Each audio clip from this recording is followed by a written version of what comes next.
Since 2022, I've argued the exact same thing. There are three different ways that Putin could lose in Ukraine. Now, the one we talk the most about, and certainly gets the most attention, is the military aspect. That is, that Ukraine is able to retake its territory to its 1991 internationally recognized borders. Now, that one's probably actually the hardest, and the one that I think gets far too much attention because it depends on a lot of other factors. And the two other factors, and the two other ways that Ukraine could win, are one, a political element, such as we saw with Prigozhin and the Wagner Group, where they sought to overthrow the leadership of the Russian Federation. And what was the most interesting about that, if you recall that period of time, that wonderful period of time, was that Prigozhin rolled right through Russia. He got to Rostov. People weren't slowing him down, quite the opposite. Locals met his people in the street with water. They gave them wine. They brought them food. They were excited about this. And what do we see within the Russian government? Well, the Russian police were silent. The Russian border guard sure didn't try to slow him down when he entered. The local police were silent. Senior Russian military leadership was pretty quiet. In fact, when they finally met with Prigozhin, they stood out in the street with him and had a cup of coffee, smoked cigarettes, and said, you really shouldn't be doing this. But you know what we saw the Russian military not do? Though they saw him coming from dozens of kilometers away, we saw them not call in airstrikes. They decided to not kill him. You know why that is? Because they're not sure whether or not he would in fact succeed and become the new leader of Russia. And that's why we saw the Chechens not show up to defend Putin, and we saw the senior leadership in Moscow not come out to defend Putin. Even Dmitry Medvedev, even Kirill, the head of the Orthodox Church, were silent. Nobody knew whether or not Prigozhin would actually make it to Moscow and Putin's days were over. So is a political option real? I argue it's very real. But the third different way that this war can go, and the one that I think deserves the most attention but gets the very least, is economic. Russia, if it can no longer afford it, cannot wage war. It's that simple. And it needs all three, the military, the political backing, and the economy necessary to win this war or to continue prosecuting this war. But as soon as it loses one of those three different legs of the stool, it becomes very destabilized. So we often hear that Putin thinks that time is on his side. He's unwilling to negotiate as a result of it. But nothing could be further from the truth. Vladimir Putin right now is not winning. And we see that politically, economically, as well as militarily. What we see is Vladimir Putin is improvising. My name is Jason Smart. I'm a special correspondent for the Kiev Post, and I'm a political scientist who specifically studies the Putin regime for the past 2 decades, and in fact wrote a dissertation about it, specifically its foreign policy. So as we dive into this, I ask you to do me one favor. Please like and subscribe. Doesn't cost you anything, but it really does help me out, and I really do appreciate it. Thank you. So let's go back to why we see that Putin is suffering. First, when we see that Putin is reliant now on North Korean rockets and Iranian drones, it's a very good sign that there's not a grand strategy transpiring. What we're seeing is desperation. We see desperation in a lot of things that is going on currently within Russia, including the Russian economy, which is in shambles. Russia is not a superpower. It's a mafia state with a flag. It is a gas station that parades as if it was a state. It is a war machine that's powered by oil and fear, and Western indecision is the key ingredient that allows it to continue going on. In fact, our hesitation, one would argue, is in fact complicity. Now, in order to win this war and to prevent the next one, we must be unapologetic and to begin doing what is necessary to bring down the Putin regime. And how is it that we bring down the Putin regime? Well, we go after the engine of the war, the economy. And you might think, well, the Russian economy, we've sanctioned it. It's the most sanctioned country in the history of the world. That is an accurate statement. The problem, though, is the indecision that came to not go after what hurts Russia the most, and secondly, to enforce our own sanctions. There has always been too much fear of, but then what will Putin do? Or what will our other partners do? If we just have some chutzpah, we'll be fine. if we get through this, Russia will go down and it will help us for generations to come. So according to Focus Economics, in May 2025, Russia's GDP is projected to grow by only 1.8%. Now keep in mind, the Kremlin had projected it to be 2.5%. That was their target, 2.5. So 1.8? No, it looks like there are some problems within the Russian economy. But more than that, the Russian central bank has kept the interest rate locked at 21% since the end of 2024. This is in a desperate attempt to control very high inflation. The high borrowing costs are already choking off investment. They've been especially damaging to those who work in metallurgy as well as manufacturing. And we see the evidence that the economy is being ravaged by inflation elsewhere. According this month to Rosstat, which is the government's official statistics bureau, the unemployment rate is 2.3%. That's not prosperity. So despite what many people might think, having extremely low interest rates does not mean your economy is doing great. Extremely low interest rates means the fact that your inflation is very, very high. And in this case, Russia should have an unemployment rate of about 5%, maybe more. But the fact that it's so low is also signaling other things that we see. We see that there's a lack of labor at this point. And that's the only reason it's probably not even getting lower. There's conscription casualties, which a lot of it's underreported, and the huge amount of emigration. Specifically those who work in educated fields have fled the country. People who have a brain don't want to be in Putin's army. But more than that, in their drive for nationalism, Russia has gotten a lot of the Central Asians, namely people from Kyrgyzstan and Uzbekistan and in the region there, to go back home. Historically, they have been a lot of the people working as they call them guest workers who are there to work in construction and things like that. But today they're going home because the Russians and their intolerance towards them and their general racism has gotten a lot of people to go home. And guess what? Now there's not people to do a lot of jobs. So any economist will tell you a non-existent unemployment rate is actually a sign of high inflation and of a crisis. It's not a strength. So the Russian economy, we see that as a sign that it's besieged and it's having problems. But what else do we see that it's having problems? Well, let's focus on the military complex specifically. So Russia has signed its strategic pact in 2024 to deepen its military ties with North Korea, and hence it's been producing the KN-23s and the KN-24 variants, which are the ballistic missiles. With Iran, we see that there's been thousands of Shahed 131s and 136s produced.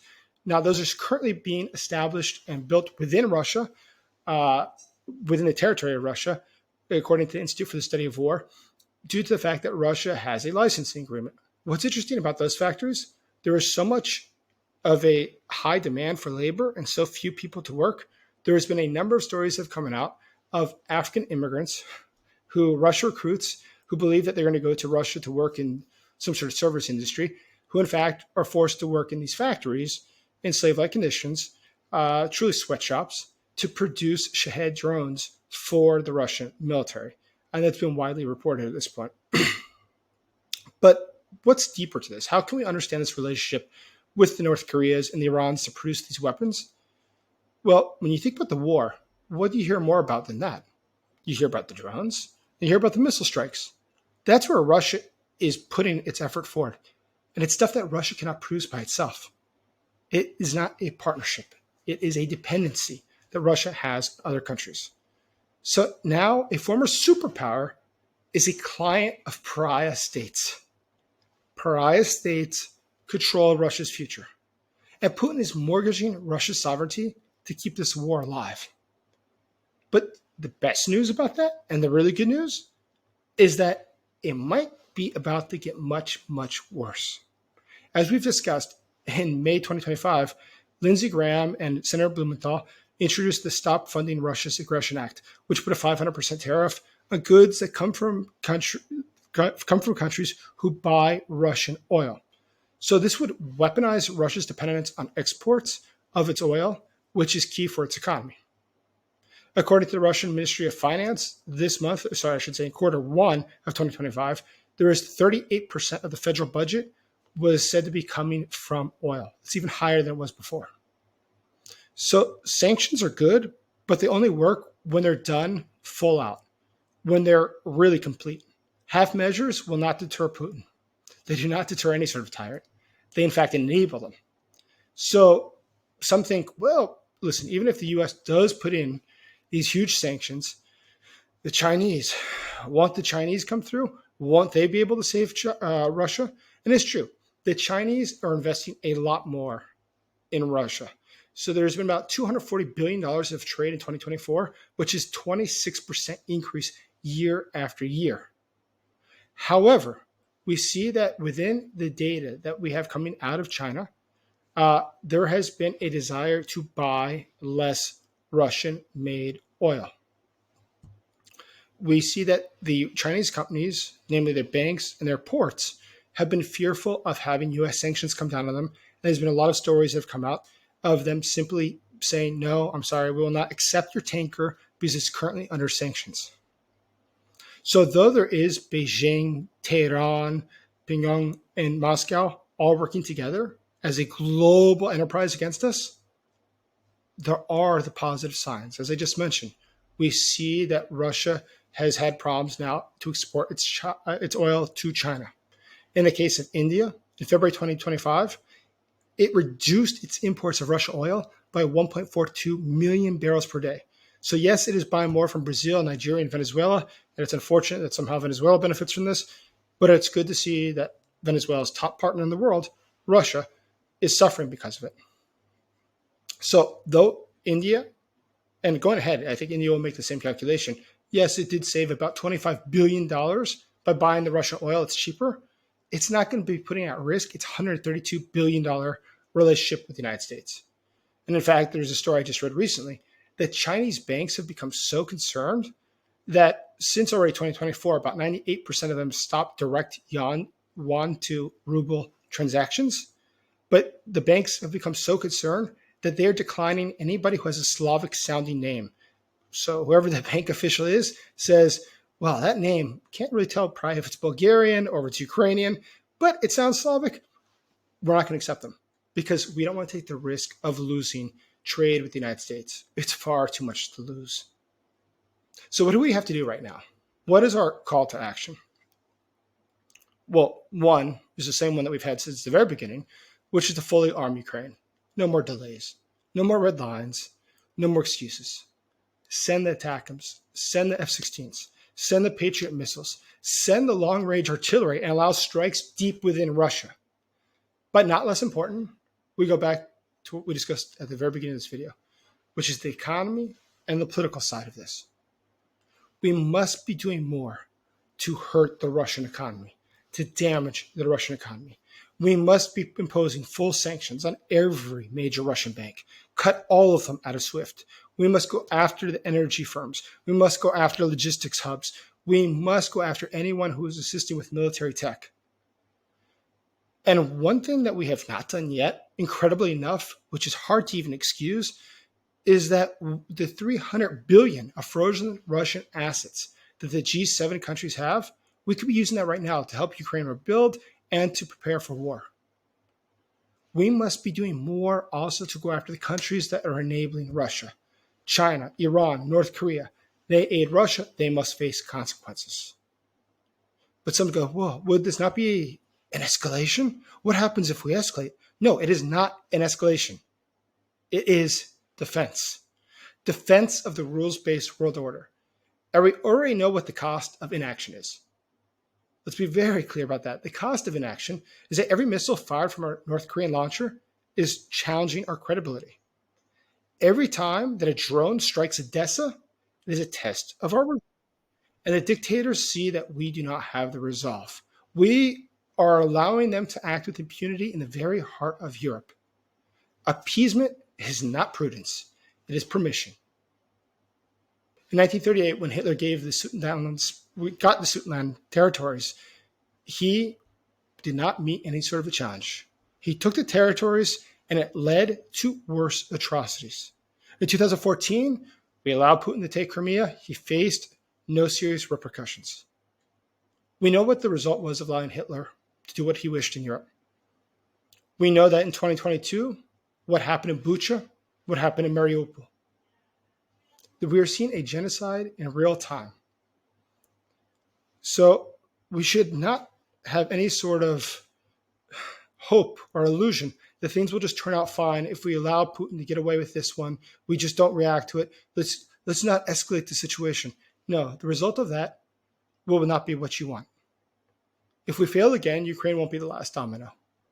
The time was already yesterday that we should have acted. Now we only have the time that is left. But if we allow Putin to continue, it is sending a sign that others are seeing as well. Unfortunately, it doesn't have to be this way. The reality is that Putin is not strong. The Putin regime is incredibly brittle.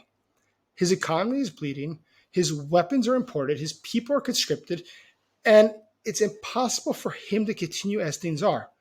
We now have a choice. Do we increase the pressure? Do we make it harder for him? Or do we take off the gas? We're not just arming Ukraine in what we're doing.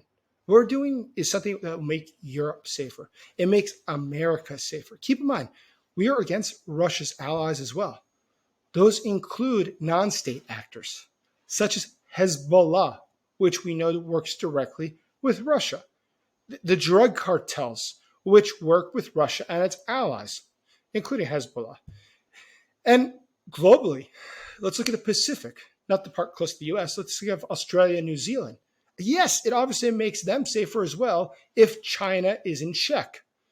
So we're not just sanctioning Russia. We are, in fact, safeguarding democracy globally, which is far cheaper for us than it is to allow Russia to go unchecked and Russia to wage war against us and our interests globally. Please like and subscribe. Thank you so much for watching, and thank you for supporting Ukraine.